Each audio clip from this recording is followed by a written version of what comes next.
Everybody's got a price, it's the $1 million man. Podcast in demand. Understand, everybody's got a price. $1 million man. Everybody's got a price. $1 million man. Everybody's got a pod, it's the $1 million man. Podcast in demand. Understand, everybody's got a price. $1 million man. Everybody's got a price. What's up, everybody? It's Marcus D'Angelo, and we are back for another episode of Everybody's Got a Pod. And of course, I could never do it without the man himself, WWE Hall of Famer, the legendary $1 Million Man, Ted DiBiase. Ted, what's going on, dude? Hey, my wife just made cinnamon rolls. Oh my gosh, homemade. You got me over here salivating now. I'm going to text my wife and be like, you're slacking, lady. You got to make me cinnamon rolls for these recordings. Man, so good. Go at it. Man, you're living it up over there. Good for you, brother. It's morning here still as we're getting ready to record this new episode. So, boy, I'll tell you what, a cinnamon roll and like a cup of coffee together. Come on. That's like the greatest combination. Yeah, see, he's ready. He's ready. The $1 Million Man living it up there, and we're going to be living it up here on this episode because we're looking back 30 years to 1995 to talk about what was going on in the WWF in the new generation. We're picking it up where we left off with the SummerSlam episode and working our way toward In Your House 3 today. So it's going to be a really fun episode. Before we get there, got to do my usual shilling stuff. Ted, not this Saturday, but the next Saturday, you're going to be here in Pittsburgh, pal. It's IWC winner takes all. And if you take a look at that graphic, you see the $1 Million Man there with his $1 Million belt. He is coming here to Pittsburgh to a show that I am wrestling on. They just announced my match for this show. And so the $1 Million Man is going to be there. I'll tell you what, Ted, what an advantage I've got. You know, I'm coming into a title defense here at this show. I've got one of my good friends and a wrestling legend there. Safe to assume that you're going to be handling business for me. I'd imagine you're going to come out there and beat the shit out of this guy for me, right, Ted?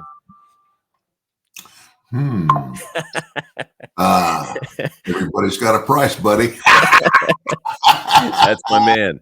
That's my man. No, look, I'll handle business myself. I'm going to wipe the floor with this punk. But I'm glad you're going to be there, Ted. And if you're in the Pittsburgh area, if you're in Ohio, if you're in West Virginia, I don't give a shit if you're like 1,000 miles away. You got to make your way over to this show. IWC Winner Takes All. It's November 1st at Mark's Court Time in Elizabeth, Pennsylvania. You can get your tickets at iwcwrestling.com. However, if you cannot be there live, you can watch this one on Triller.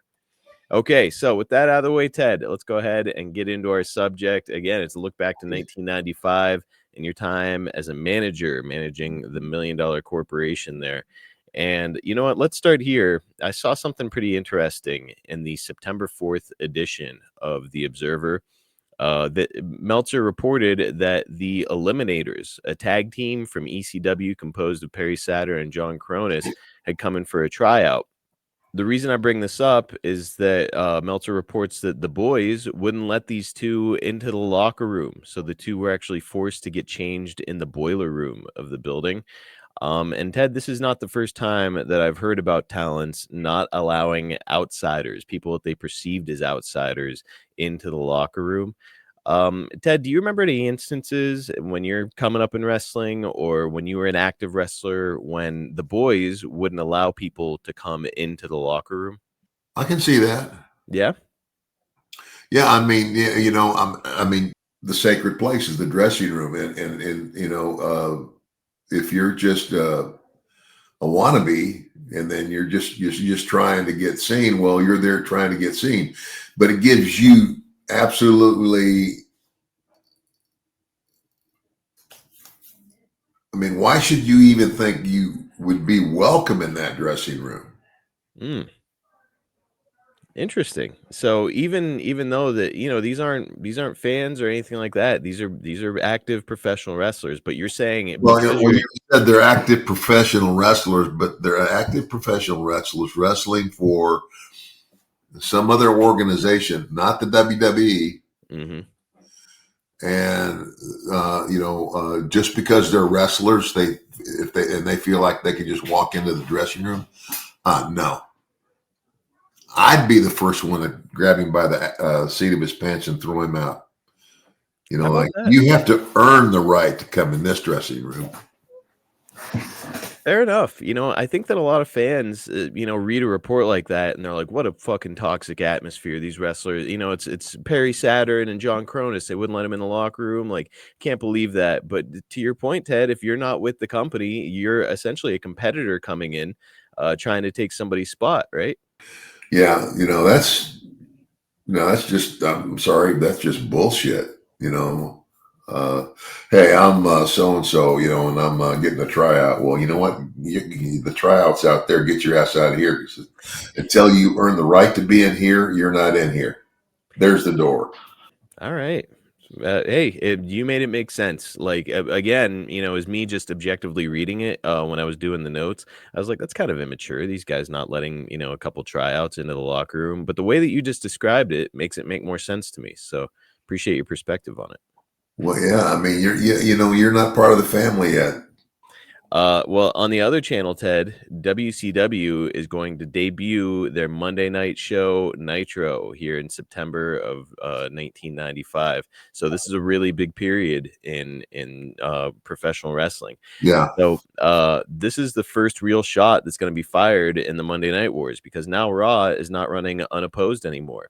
And as a reminder for listeners, at this time, Hulk Hogan had jumped, Randy Savage had jumped, Jim Duggan had made the jump, and numerous other performers from your generation had made this big jump to WCW. So now, on top of having all that star power that was kind of founded in the WWF, all of a sudden now you've got a live program that's running every Monday night at the same time as Raw. And by the way, Raw is very often pre-taped during this period. So Yeah. Ted, do you remember feeling like WCW was becoming kind of a threat during this period of time? I didn't know. I mean, I've always said competition's great for business. Yeah. Like if you're the only guy making a car, then and you're a Ford, and that's all there is. Well, then everybody's going to be driving a Ford. Mm-hmm. But then Chevrolet comes along, and it makes you step up your game. Was what it does.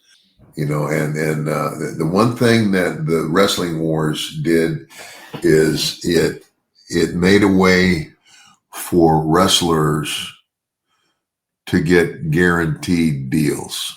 Yes. That's the greatest thing it did, because up until then, if you're the only show in town, take what I give you or there's the door. Yep. And you don't work, you don't get paid. Yeah. So if you were a wrestler who went down with an injury prior to these guaranteed contracts, guess what? You're going to sit at home and you're not going to have any money coming in. Yeah. So it was a good thing for the boys. Not to mention, you get to leverage Vince McMahon now and say, well, hey, look, Turner is offering me this kind of money. Can you match or beat that amount of money? And so that puts Vince in the position of like, okay, how bad do I want this guy? And so it's all in all, having competition like this, the emerging Monday Night Wars, a good thing for professional wrestlers, right? Well, and it was, but I don't think, I mean, I don't have anything against Bischoff. I just, and I guess if I would have been in the position he was in, I mean, I would have taken it, but it's like TBS put him in control of the wrestling thing. Mm-hmm. But here's a guy who never wrestled himself and really doesn't know, squat about the business. Where in the other company, like for instance, in the other company now, who's at the helm of the ship in the WWE men's division? Triple H. He's running the show, right? He's calling the shots, and he has every right to, because he's been there and done that. Wrestled and been in the outfit. Never been there and done that. He didn't know squat about wrestling. The big news from the first Nitro, of course, is that Lex Luger is going to make a surprise appearance on this show. Now, this is significant because the night before Luger was on a WWF house show in New Brunswick, Canada. Vince was apparently under the impression that he and Luger had a verbal agreement of some sort in place, but Lex made the jump without telling anyone and really kicked off Monday Nitro in a huge way. So, Ted, losing Lex Luger literally one night after he was on a WWF house show, here he is on Monday Nitro. Do you feel like losing Lex Luger was a big blow to the WWF? Well, I mean, Luger was, well, he was a big star at the time. Mhm. So it was a loss, but, he, maybe I don't know. And I like Lex, but, he obviously specimen, great body and the whole deal, and ended up being pretty good, but he wasn't there yet. You know what I'm saying? Yes, and we discussed it here on the show. I think it was last year where Vince was interested in having Lex be his flag bearer. However, he gave it a try at a house show where he had Lex come out, or maybe it was a TV taping and this never made air. It was something like that where Lex came out with the WWF title because Vince wanted to see how the fans would react to him with the belt. Yeah. And I don't think that Vince was super impressed with it. And it almost felt like the Lex Luger experiment had kind of dwindled in the WWF. Yeah. However, like when this guy is just showing up on the competitor's program out of nowhere, that still has to Vince be like, oh shit, Yeah. So Ted, I know that the wrestling business is a business where it's every man for himself, right? That being said, working a house show one night for the WWF and then jumping to a huge debut TV show for the competition the next night is pretty wild for Lex Luger to be doing here. How do you feel about that move from Lex Luger? Do you feel like that's the right or wrong way to do business? Well, I would say it's the wrong way to do business. Because he had been, Vince had treated him good. One of his top guys, right? Mm-hmm. Taking care of him, and then you just disappear. You show up on the competition's team the next day. That would be a good question for me. The next time I see Lex, I'm going to ask him that. Yeah. I'm going to say, based on where you are today, and here Lex is another guy like myself who is a very strong Christian now. Mm-hmm. And I would just put it to him that way, knowing what you know now about everything. I won't mention your faith, but if you had that to do over again, would you do it the same way? It'd be an interesting question to ask him. Huh? That would be an interesting question to ask him. It would. It really would. I think on one side, maybe he regrets the way that he conducted business with Vince. I could definitely see that. On the other side, he probably made a lot of money, in the long term with WCW, making the jump, and was able to take care of himself and his loved ones better as a result of it. So it's little column A, little column B. I'm not sure how he would answer that. Yeah. And of course, I wasn't there. I don't know what else was going on in Lex's life, Mm-hmm. But that's a good question, because, and again, business is business. Obviously, if somebody presented me with an opportunity to go somewhere other than where I'm at and make a whole lot more money, I would have to do it. But I sincerely, I don't think that I would, having been treated so well by the WWE, just leave without giving anybody notice. Right. That I don't agree with, I'm with you. I'm with you. Now, the other thing that we hear from the boys from back in those days, guys like Hall, Nash, a lot of the people that would end up making the jump, was that one of the things that really appealed to them about going to WCW, not only a huge increase in pay, of course that's a huge incentive, but they were also saying that road schedule in the WWF was absolutely brutal. And here they're getting the opportunity to not go to house shows, but only to go to TV, maybe something like once, maybe twice a week. And they're like, yeah, I only have to work twice a week. I don't have to beat up my body. I don't have to make the towns. Yeah. So you can kind of see the perspective of these guys. But yeah, to your point, I don't know about just leaving without telling anybody. Yeah. So, and I forgot that because WCW was just a TV show. Yeah. And it's the only show you had to do every week. I think some people did house shows, but I know that some people had it in their contract that they didn't have to do it. Yeah.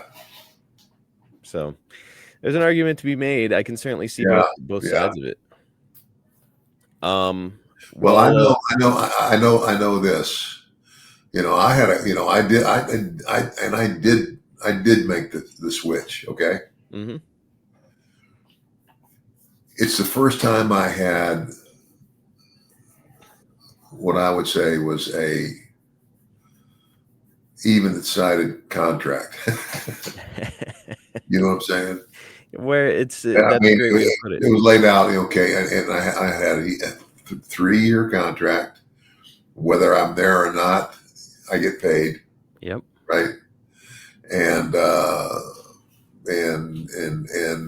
I get so much the first year, so much more the second year, and so much more the third year. Even-sided contract is a good way to put it, Ted, because most times back in those days when you signed with the Fed, man, everybody's excited. Oh man, I get to go to the biggest wrestling organization in the world. I'm working at the very, very top of this business, and that was true. However, it was a contract that benefited the office. Something that I've brought up here on the show before is that back in those days, you signed a contract that guaranteed you $1,500. $1,500 was all you were guaranteed by Vince McMahon, but he said, "Don't worry, I'll make it up to you by paying you off the houses on the house shows and off the pay-per-views, so you'll make your money." But you were at Vince McMahon's mercy. If he decided to starve you out for the duration of your contract, he could do it. Yeah. So it's the guaranteed contract aspect of it. Boy, it was a game changer. Yeah, big time. All right, guys, it is time to take a quick break to talk about a subject that I know is near and dear in the hearts of all men everywhere. Of course, I'm talking about your penis. So we all know that guys enter the room dick first, and that's because our penis is like one of our most important appendages, right? And it's really important that little guy acts up when he's supposed to. I mean, we've all been there as guys, right? You're in the bedroom, your partner's ready, you're ready, but you look down there between your legs and your little guy's just down there staring at the carpet. That doesn't work for me, brother. That's why I turned to Blue Chew. Blue Chew isn't just a tablet, it's a cheat code for your crotch. Stronger, harder, longer lasting, like somebody gave your little partner down there an energy drink and he's just ready to go. I mean, don't take my word for it. Try it for yourself, pal. Blue Chew is going to get that thing so hard you could hammer a nail with it. You could hang a paint can off of it. You couldn't turn the head of it with a pipe wrench. There are a lot of ways to describe Blue Chew's wonderful effects, but more than anything, it's about giving you confidence. Confidence is key, and if you're not feeling it, you know that your partner is not going to be feeling it either, and then nobody has a good time. Take advantage of Blue Chew. It might just be giving you the best sex of your entire life, and you've been missing out on it up until this moment. Not anymore. We're hooking you up. And Blue Chew is about more than just performance, too. This is also about legacy. You know that your partner is in a group chat talking about how things went or didn't go in the bedroom. Give them something to talk about. Nothing makes you more of a legend than a little Blue Chew. Discover your options right now at BlueChew.com. We've got a special deal for our listeners. As always, get your first month of Blue Chew free. Just use promo code EGAP at checkout and pay $5 for shipping. That's it. Join Blue Chew's mission to upgrade humanity one thrust at a time. Head to BlueChew.com for details and safety info. And we want to thank Blue Chew for sponsoring Everybody's Got a Pod. Another bit of controversy is happening back in the WWF during this time at a house show in Montreal, and I would love to hear your take on this, Ted. We have this from the September 25th edition of The Observer. What looked to be the biggest show of the past week was 9:15 in Montreal for the Diesel versus Jean-Pierre Lafitte title match in Montreal. It wound up in a major brouhaha because Lafitte refused to do the job. Lafitte did a ton of local publicity for the match, and when he arrived for the show, was told by Tony Gurria it was a jackknife powerbomb finish, and he immediately refused. Gurria tried to talk him into it, but Lafitte said he thought the finish would not only hurt him, but hurt future crowds in Montreal, and said he would walk out and not do the match and cost himself his job rather than do the job. Finally, Vince McMahon was called at home, and after a 15-minute conversation, McMahon and Pierre agreed to a double countout. Diesel was apparently mad about this, made worse because Shawn Michaels was riling him up about it, saying that Pierre should be fired. Pierre said he'd do a job for Diesel anywhere except for in his hometown. So, Ted, this is something that we hear about all the time as fans. When guys were in their hometown or close to their hometown, they didn't want to do the job for anyone. In this instance, however, it's someone refusing to do the job for the WWF champion, Diesel. What's your take on this? You know, business is business. And when you sign on, and you know what the deal is, you know what the deal is, was it like every now and then all of us have to eat a shit sandwich. Yes. So take it like a man, do the job and take your money and quit being a big baby about it. That's what I think. To me, it's unimaginable to say, like, hey, we're close to my Who was that hometown. guy? I can't remember his name. What was his name? Jean-Pierre Lafitte. He was one of the Quebecers. So after Jacques Oh, Rougeau, yeah. The Quebecers. Oh my God. At this point, he was a pirate. He had split off from the Quebecers. He was Jean-Pierre Lafitte, the pirate. And I mean, to me, it's unimaginable. You're getting a shot with Diesel, the WWF champion, the flag bearer for the company, and you're like, I can't put him over. It's too close to my hometown. Like, what are you talking about, dude? Yeah. But the money you're making, maybe no. It's crazy. And I like the guy. He's actually still an active wrestler. He wrestles under the name PCO. And he's got a Frankenstein's monster gimmick, which is pretty cool. And he's still active. He can still do some pretty spectacular stuff. But in this instance, I mean, completely off the mark for me. And if you can't put over the WWF champion, who can you put over? Exactly. Yeah. No, the whole thing was silliness, in my opinion. Yeah. Well, Ted, he's still around today, and I would say it to his face. Yeah. I mean, hey, brother, you should do the job. I mean, it's pro wrestling. It's not real. All those people out there don't really think you're the beat all to beat all, And Ted, hypothetically, if you were on a house show right in Omaha, right in your hometown, let's say it's on your high school football field, it's a house show. I know you well enough to know that you would put over anybody. Who cares? Who cares where the location is? It's business. Yeah. Well, let's get to In Your House 3. It takes place in Saginaw, Michigan, and you're going to be in the corner of Sid as he takes on Henry O. Godwin. Let's have a look at the finish of this match. It's our only clip this week. All right, in block, in again. The hard bomber, beating Psycho, sets in a punch, over and over. Ultra Rubin. Come on. I did see that. Come on. That's right. Oh, the elevation. What elevation in that leg drop? That's not right. This is developing into a handicap match. Absolutely. DiBiase doing damage on the outside. The crowd is really getting behind Sid now. Yeah, right. Sure they are. Here it comes. Here comes the powerbomb. Open. Go. Cover. Puts him in. 2 in. Yes. Having away on Sid. Cover coming in from behind. Grabbing a continuation of the match. Oh my goodness, look at Sid hammering away. Wait a minute, the hog miss. Look, the hog miss out. Look out behind you, Ted. The hog miss out. Look behind you. And wait a minute. Ted DiBiase is going to slap Bam Bam now. Watch it, Ted. Watch it, Ted. Oh, no.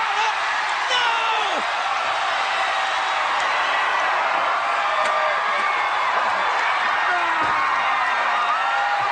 What is that? It's all over a harmony suit. What is that brewing out in the back of his neck?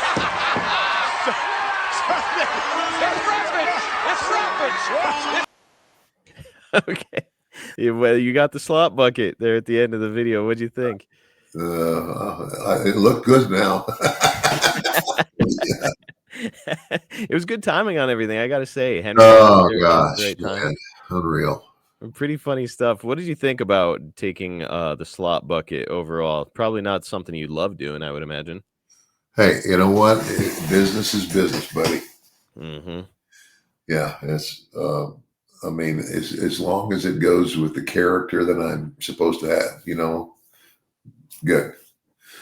Now, and obviously, I was a heel Yep. character, so It definitely made sense. I mean, Yeah. who doesn't want to see the rich guy in a suit get mud all over him, you know? Yeah. Yeah. Well, Henry Godwinn and Phineas Godwinn are interesting characters during this period. You know, these guys came in during the period when everybody seemed to have a gimmick that was a job, and these guys were hog farmers. Ted, do you think that the hog farmer gimmick has some legs if it's done properly?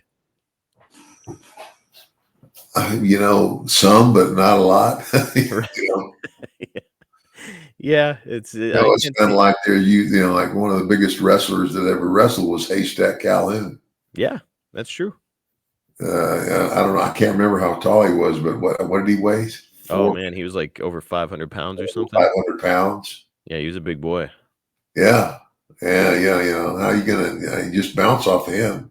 He had that same kind of look and gimmick too. He was like a hog farmer basically, and these Yeah. guys fit the mold. I just don't know if a '90s crowd was ready to, you know. I can't pick two great performers, Phineas Godwinn and Henry Godwinn. I just can't picture either of them becoming WWF champion with a gimmick like that. No.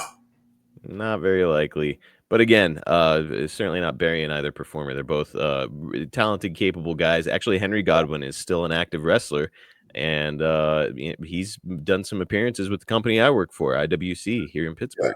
So good guy, both good guys. But yeah, it's just I didn't know about the gimmick at the time, and now that I'm older, I'm just like, ooh, hog farmer gimmick. I don't know. Wow, man, that guy's still working. Oh yeah, Henry Godwinn still working. He's in great shape. I mean, oh my gosh, that's 30 years ago. Yep, I would guess he's in his early 60s, maybe. I don't know, man. He's still making it happen. God bless him. God bless him. God bless him is right. And God bless you, Ted. That's going to wrap us up here for this episode. This was a fun one, getting to chat with you about In Your House 3 way back 30 years ago, September 1995. Next time we talk about 1995, it'll be to talk about the Survivor Series of 1995 and your involvement there at that event. So stay tuned, folks. That's going to be coming next month. But Ted, thank you for your time. Always a pleasure to chat with you, my friend. Marcus, it's always a pleasure. And just to remind all of my fans out there, at least they forget that everybody's got a price for the $1 Million Man. See you guys next time right here on Everybody's Got a Putt.